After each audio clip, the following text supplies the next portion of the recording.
नमस्कार, मी ईश्वरी शरद पवार. तर मित्रांनो, कल्पना करा एक छानशी थाळी. थाळीमध्ये कसं वेगवेगळ्या प्रकारच्या डिशेस असतात, तसंच म्युच्युअल फंड सुद्धा एक इन्व्हेस्टमेंटची थाळी आहे. तर म्युच्युअल फंड मध्ये नेमकं होतं काय? तर म्युच्युअल फंड मध्ये आपण अनेक लोकांचे पैसे प्रोफेशनल मार्केट मध्ये इन्व्हेस्ट करतो. रिस्क कमी करण्यासाठी आपण पैसे वेगवेगळ्या कंपनीज मध्ये इन्व्हेस्ट करतो. जसं थाळीमध्ये वेगवेगळ्या प्रकारच्या भाज्या असतात.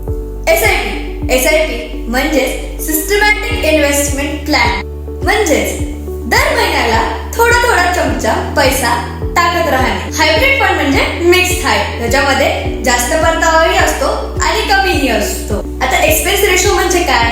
तर एक्सपेन्स रेशो म्हणजे आपले फंड्स मॅनेज करण्यासाठी येणारा खर्च.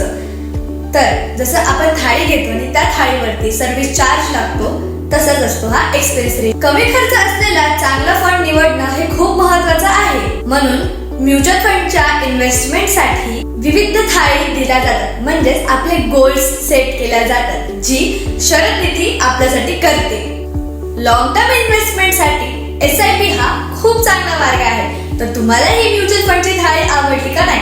मला नक्कीच सांगा. धन्यवाद.